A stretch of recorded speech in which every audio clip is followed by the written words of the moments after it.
જો તમે આ રીતે ખીચડી બનાવી લીધી, આપણે હોટલની ખીચડીને પણ ભૂલાવી દે તેવી આપણે પંચદાળ કાઠિયાવાડી સ્ટાઇલ એટલી ટેસ્ટી ખીચડી બનીને રેડી થાય છે.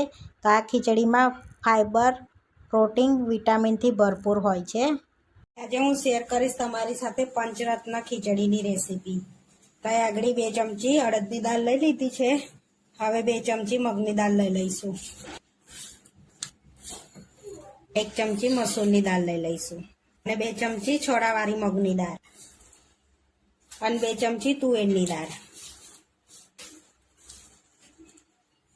આગળ 1/3 કપ છે મિક્સ દાળ લઈ લીધી છે. બધી મિક્સ કરી લઈશું.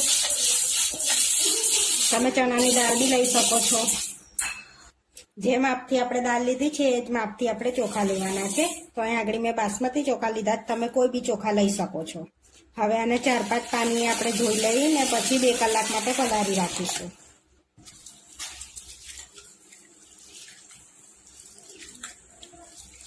4 થી 5 પાણીએ ધોઈ નાખી છે. હવે 2 કલાક માટે આપણે પલળવા દઈશું. તો એમાં 2 કપ પાણી એડ કરીને આપણે પલળવા દઈશું. 2 કલાક થઈ ગયા છે. આપણો દાણો એકદમ પલળી ગયો છે. આ રીતે દાળનો બી ચોખાનો બી. હવે પાણી કાઢી લઈશું. એમાં અહીં આપણે પાણી કાઢી લીધું છે. હવે વઘાર કરી લઈશું. અહીંયા કુકર લઈ લીધું છે. હવે 2 પરી તેલ એડ કરીશું આપણે. આપણું તેલ ગરમ થઈ ગયું છે. 1 ચમચી રાઈ, 1 ચમચી જીરું એડ કરીને તતડવા દઈશું. ચપટી હિંગ, લવિંગ, મરિયા, ચક્રફૂલ અને સૂકું લાલ મરચું, ખડા મસાલા એડ કરીશું. સિંગદાણા, કઢી લીમડો, લીલા મરચા, 1 ચમચી લસણ આદુની પેસ્ટ અને ડુંગળી કટ કરેલી.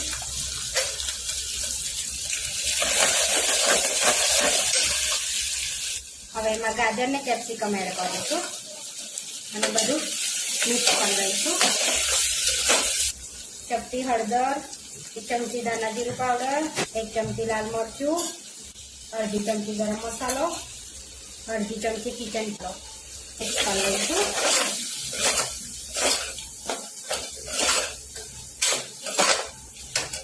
અને દાળ ચોખા એડ કરી દઈશું. હવે આપણે એમાં પાણી એડ કરીશું. મોટા કપ પાણી એડ કરીએ છીએ આપણે. 3 મોટા કપ પાણી એડ કરીશું. હવે એમાં સ્વાદ પ્રમાણે મીઠું એડ કરીશું. તો અહીંયા 2 ચમચી મીઠું એડ કર્યું છે. મિક્સ કરી લઈશું. હવે એક ઉભરો આવે એટલે આપણે કુકર બંધ કરીને 4 વિસલ વગાડી લઈશું.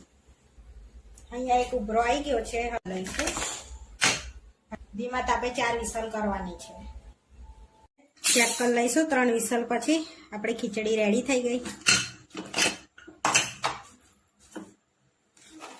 તો આપણી ખીચડી રેડી થઈ ગઈ પંચરત્ન. હવે આપણે એમાં ઘીનો વઘાર કરીશું. તો 2 ચમચી ઘી લઈ લીધું છે. હવે ગરમ કરી લઈશું. થોડા દાણા એડ કરીશું.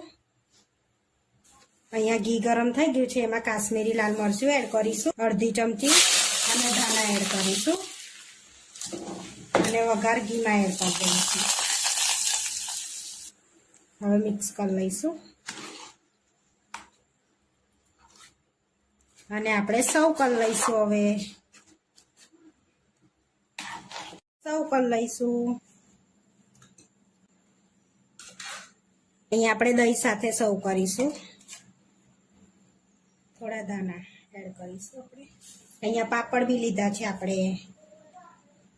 આપણી પંચરત્ન ખીચડી બનીને રેડી થઈ ગઈ છે. આવા વિડીયો જોવા માટે મારી ચેનલને સબસ્ક્રાઇબ કરો, લાઈક કરો અને શેર કરો. અને તમે જરૂરથી ટ્રાય કરો. ફરી મળીશું નવા વિડીયોમાં.